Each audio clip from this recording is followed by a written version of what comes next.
हर हर महादेव। दोस्तों, आप सुन रहे थे मेरे साथ मनमर्जियां भाग 100। गुड्डू अपने प्यार का इंतजार इजहार करने आया था, लेकिन यहाँ कुछ और ही फसाद में पड़ गया।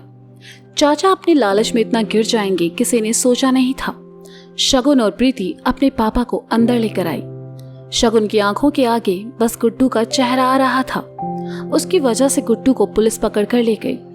प्रीति अपने पापा के पास बैठी थी। उसने उन्हें पानी पिलाया तो उनकी जान में जान आई। उन्होंने अपनी पीठ दीवार से लगाई और दुखी स्वर में कहा, मेरा सगा भाई पैसे के लिए इतना गिर जाएगा, मैंने कभी सोचा नहीं था। जिस इज्जत के लिए मैं अब तक खामोश था, आज उसे सबके सामने मिट्टी में मिला दिया उसने। पापा बात मत कीजिए, आप आराम कीजिए, सब ठीक हो जाएगा। प्रीति ने उनके सीने पर अपना हाथ मसलते हुए कहा, वो लोग दामाद जी को ले गए, मैं उन्हें लेकर आता हूँ। इन सब में उनकी क्या गलती थी? गुप्ता जी ने बदहवास से हालत में कहा। जीजू को कुछ नहीं होगा पापा, प्रीति ने रोते हुए कहा। मैं गुड्डू जी को लेकर आती हूँ, पता नहीं वो लोग उनके साथ क्या करेंगे। प्रीति तू पापा का ख्याल रख, मैं पुलिस स्टेशन जा रही हूँ। कहते हुए शगुन उठी, अपने आंसू पोंछे और घर से निकल गई। रोड पर आकर उसने सामने से आता एक रिक्शा रुकवाया और कहा, भैया पुलिस स्टेशन जाना है। उधर नहीं जाएंगे दीदी, लड़के ने कहा। प्लीज भैया बहुत जरूरी है, चलिए प्लीज, मैं आपके हाथ जोड़ती हूँ, शगुन ने गिड़गिड़ाते हुए कहा। माफ कीजिए दीदी, उधर की सवारी नहीं है, कहकर रिक्शा वाला आगे बढ़ गया। शगुन की आंखों से आंसू लगातार बहते जा रहे थे। उसने दूसरा रिक्शा रुकवाया और उससे पूछा तो उसने भी मना कर दिया। भरी दोपहरी में उस साइड के लिए रिक्शा मिलना मुश्किल था। शगुन ने अपने मुंह पर हाथ रखा, पसीना पहुंचा, लेकिन इस वक्त उसे गुड्डू को बचाना था। कोई और रिक्शा आता ना देखकर शगुन पैदल ही चल पड़ी। वह जल्दी जल्दी में चले जा रही थी। उसका मन किसी अनहोनी के डर से घबरा रहा था। वह लगातार अपने आंसुओं और अपने मुंह पर आए पसीने को पोंछते जा रही थी। उधर इंस्पेक्टर गुड्डू को थाने लेकर पहुंचा। जीप से उतरते ही हवलदार ने जैसे ही गुड्डू की कॉलर पकड़नी चाही, गुड्डू ने पीछे हटते हुए कहा, ना बाबू, शर्ट को हाथ नहीं लगाना, हमारी पत्नी की पसंद की है, अच्छा नहीं लगेगा हमें।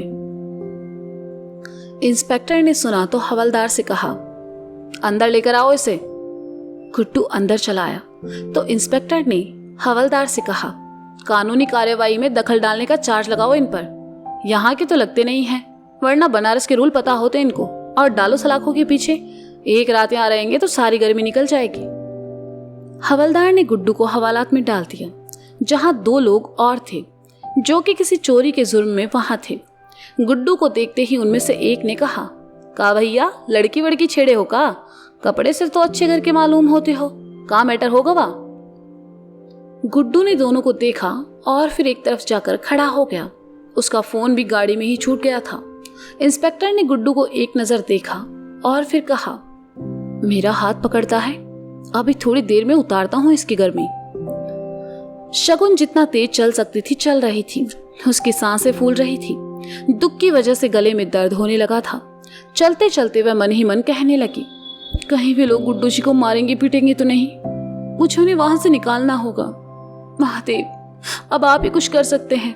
ये कैसी परीक्षा है मेरे जीवन में। गुड्डू जी, उनकी तो इन सब में कोई गलती भी नहीं थी, फिर वो क्यों आए यहाँ? पता नहीं वो किस हाल में होंगे। ये सब के बाद कहीं वो मुझसे नफरत ना करने लग जाएं। मुझे उन्हें वहां से निकालना होगा, भले मुझे इसके लिए कुछ भी करना पड़े।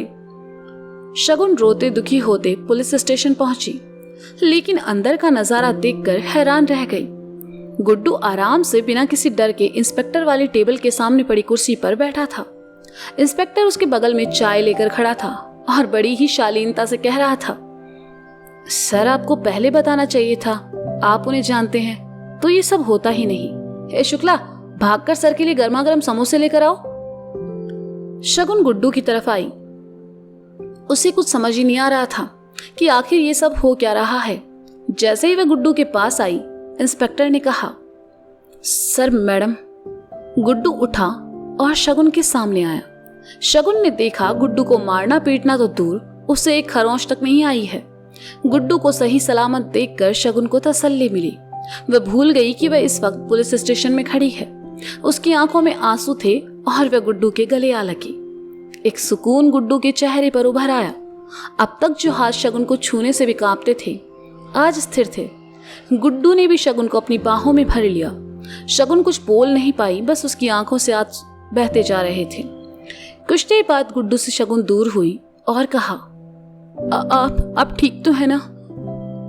गुड्डू ने शगुन का चेहरा अपने हाथों में लिया और उसके आंसू पोंछते हुए कहा, हम ठीक है, हमें कुछ नहीं हुआ है। का इंस्पेक्टर, अब जाएं हम या और फोन करवाने की जरूरत है?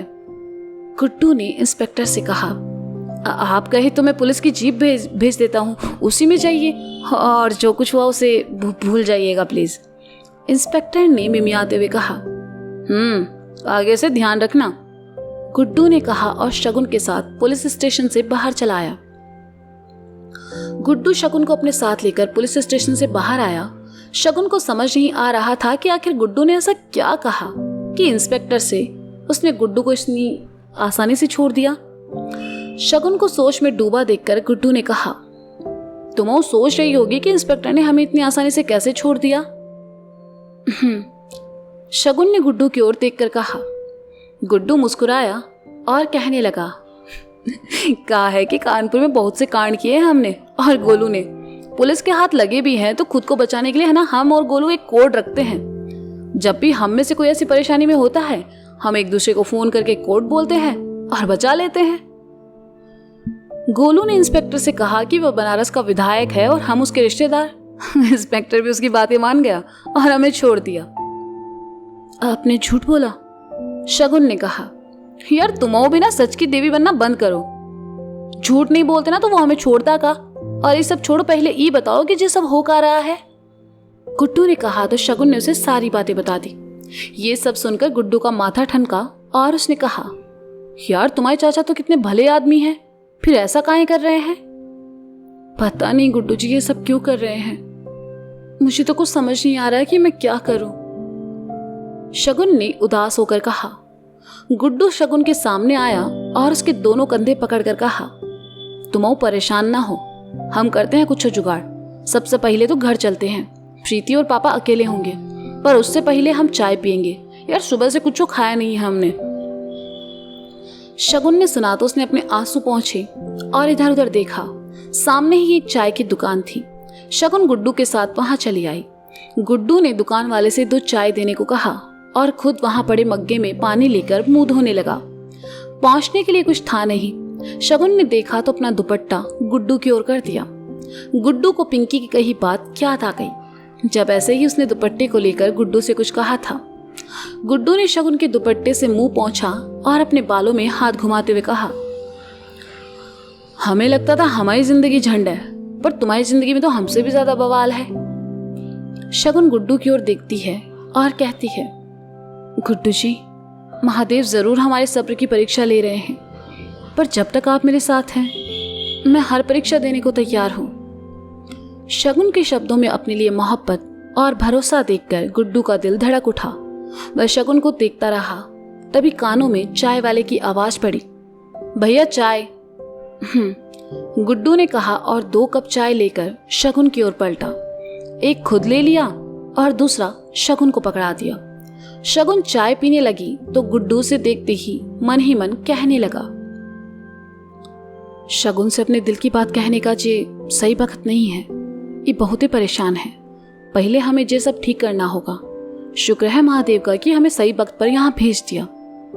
तुम चिंता नहीं करो शगुन, हम सब ठीक कर देंगे, बस तुम भरोसा रखना हम पर। सामने खड़ी शगुन ने गुड्डू को देखा जो कि गर्म चाय को फूंक मारते हुए पी रहा था।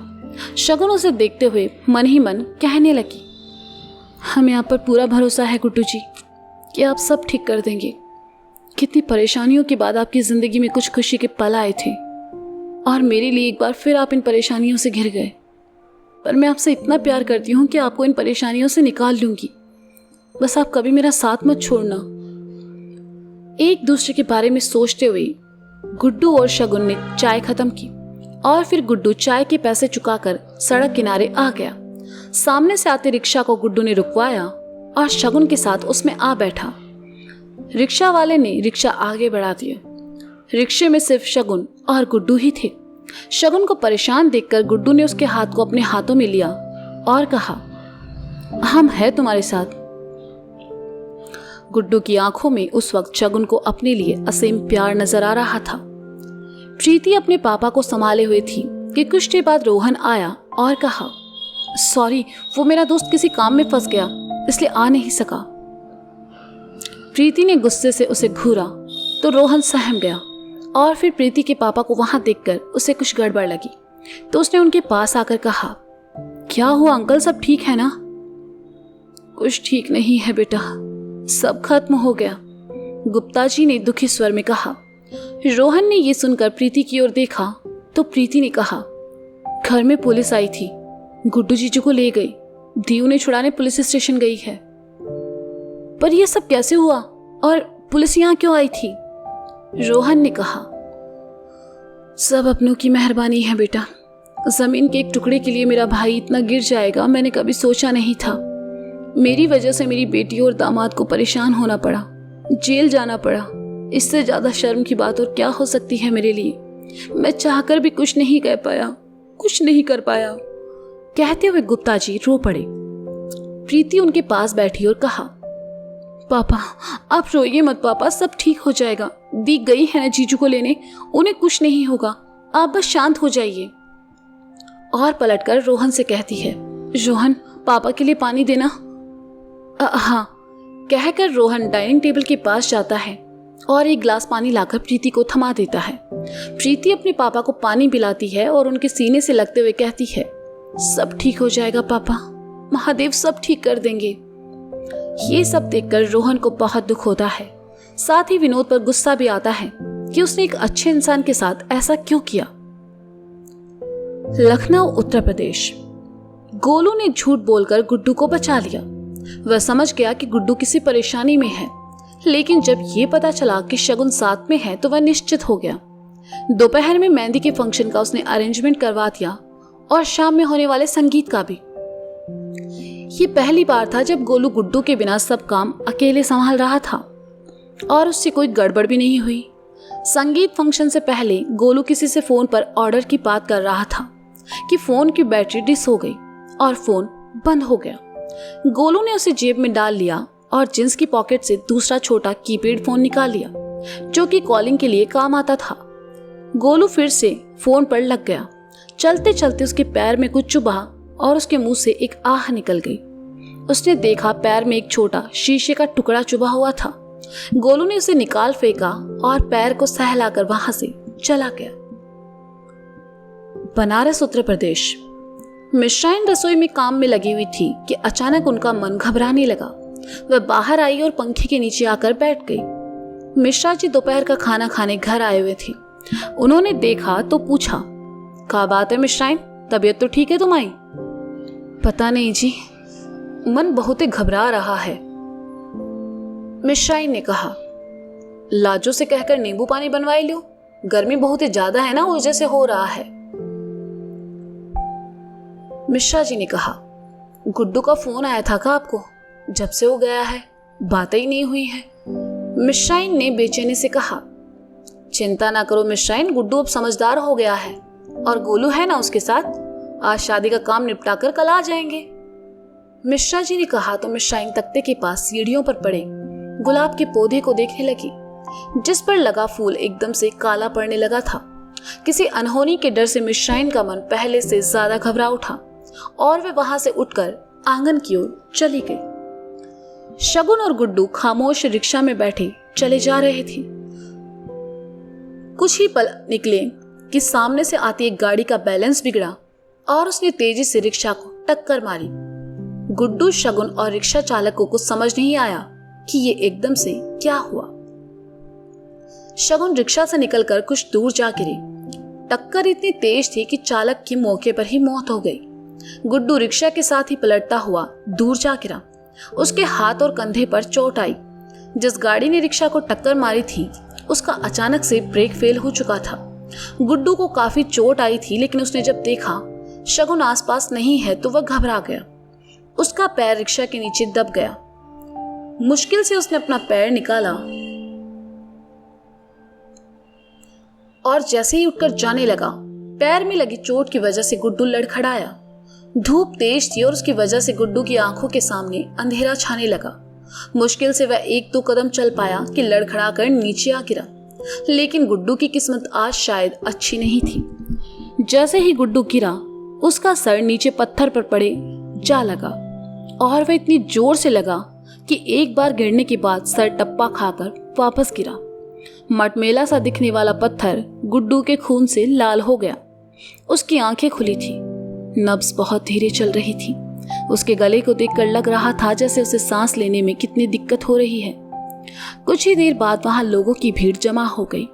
गुड्डू उनका शोर सुन रहा था, अधखुली आंखों से देख पा रहा था, बस बोल नहीं पा रहा था।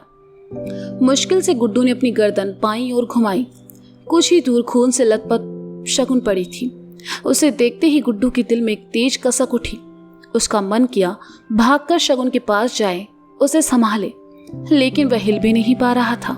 उसकी आंख से बहकर आंसू की एक बूंद ललाट से होकर खून में जा मिली और अगले ही पल गुड्डू की आंखें मूंद गई। तो दोस्तों, ये था मनमर्जियां भाग 100 और इस सीजन का ये आखिरी भाग था। इस कहानी से जुड़ी आगे की कहानी आप सुनेंगे मनमर्जियां सीजन 2 में। तब तक के लिए अपना ख्याल रखिए और सुनते रहें मनमर्जियां मेरे साथ। आखिरी भाग सुनकर आपकी धड़कनें बढ़ गई होंगी। आपके मन में ये सवाल जरूर आया होगा कि कहानी का अंत इतना अजीब क्यों। अभी तो गुड्डू और शगुन का इजहार बाकी था और कितने ही सवाल बाकी थे। मनमर्जियां कहानी के 100 पार्ट हो चुके हैं, इसलिए मुझे इस सीजन को यहीं खत्म करना होगा। इसके आगे की कहानी मनमर्जियां सीजन 2 के साथ एक बार फिर आपके साथ होंगे, आपके गुड्डू और शगुन। नए सीजन में कुछ होगा अनएक्सपेक्टेड और इमोशन, जिसे पढ़कर आप कहानी से और ज्यादा जुड़ जाएंगे और आपको कहानी से और ज्यादा प्यार हो जाएगा। तो मनमर्जियां सीजन 1 को इतना प्यार देने के लिए आप सभी का बहुत बहुत बहुत बहुत शुक्रिया। तो मिलते हैं जल्द ही मनमर्जियां सीजन 2 के साथ। तब तक के लिए बाय बाय।